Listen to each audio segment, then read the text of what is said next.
கிறிஸ்துவுக்கே புகழ். புனித வெள்ளி. திருவிவிலியத்தில் சொல்லப்படுகின்ற எத்தனையோ நிகழ்வுகளுள் நாம் விரும்புகின்ற, பார்க்க வேண்டுமென்று, கேட்க வேண்டுமென்று, அனுபவிக்க வேண்டுமென்று விரும்புகின்ற நிகழ்வு எதுவாக இருக்கும்? அது கபிரியேல் தூதன் மரியாவுக்கு மங்களம் கூறினதாகவோ, இயேசு பிறந்ததாகவோ, ஒரு புதுமையாகவோ, ஒரு போதனையாகவோ இருப்பதில் ஆச்சரியமில்லை. இருப்பினும் தூய்மையான முழுமையான அன்பை ஒருவேளை மிகச் சிறப்பாக வெளிப்படுத்தும் நிகழ்வு இயேசு சிலுவையில் தொங்கிக் கொண்டிருந்த 3 மணி நேரத்தில் தாய்க்கும் மகனுக்கும் இடையே பகிரப்பட்ட அன்புதான். இயேசுவின் வாழ்நாள் முழுவதும் அவருடைய தாயை தவிர வேறு எவரும் அவரை தனித்துவமாக அறிந்து கொள்ளும் பேற்றை பெறவில்லை. அவர் தன் வயிற்றில் இயேசுவை சுமந்தார், அவருக்கு பால் ஊட்டினார், குளிப்பாட்டினார், உணவூட்டினார். அவர் வளர்ந்து வருவதை பார்த்தார், நற்பண்புகளில் வளர்வதை கவனித்தார்.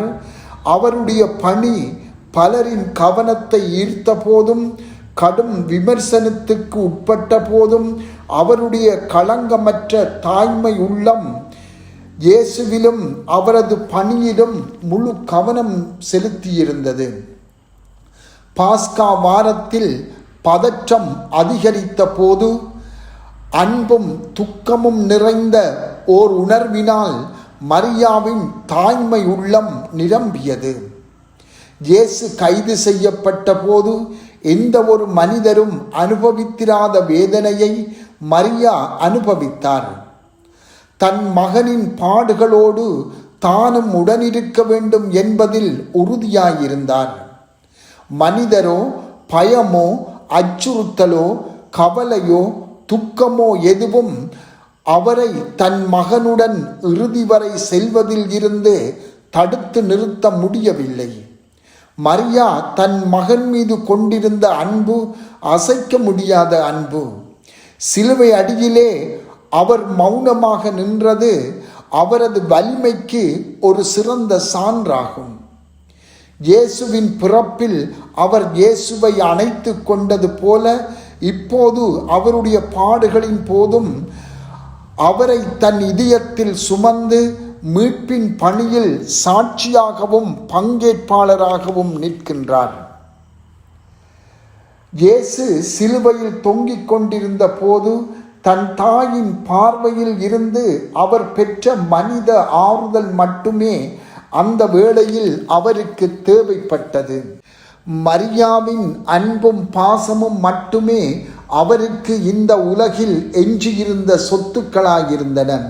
உரியப்பட்டார், சிலுவையில் அறையப்பட்டார், அனைத்தையும் இழந்து நின்ற போதும் தாயின் அன்பை அவரிடம் இருந்து எவராலும் பறித்து கொள்ள முடியவில்லை. ஆயினும் இயேசு அன்பினால் அனைத்தையும் கொடுத்தார். தன் தாயையும் கூட யோவானிடமும் அவருக்கூடாக எங்களிடமும் கொடுத்தார். ஏனென்றால் நாங்களும் அந்த தாயை பெற்றுக்கொள்ள வேண்டும் என்பதற்காக. புனித வெள்ளியை இன்று நாம் அனுசரிக்கின்ற போது இறை அன்பும் மரியாவின் மனித அன்பும் இணைந்த அந்த தருணத்தின் மீது எங்கள் பார்வையை பதிப்போம். அந்த தருணத்துக்குள் ஆன்மீக ரீதியில் நாம் ஈர்க்கப்பட மன்றாடுவோம். அவர்களுடைய அன்பை உற்று நோக்குவோம். இதோ உன் தாய் என்று இயேசு எங்களிடமும் கூறுவதை கேட்போம். அந்த வார்த்தைகளை கேட்டு நம்பி பதிலளிக்கும் போது நாமும் அந்த தருணத்துக்குள் கொண்டு வரப்படுவோம். செபம். ஆண்டவரே, நீரே எங்கள் அரசரும் மெசியாவும் என்று நாம் ஏற்றுக்கொள்ளவும், நீர் எம்மிடம் ஒப்படைத்த உமது தாயை எங்கள் தாயாக ஏற்றுக்கொள்ளவும் எங்களுக்கு அருள் தாரும். ஆமென்.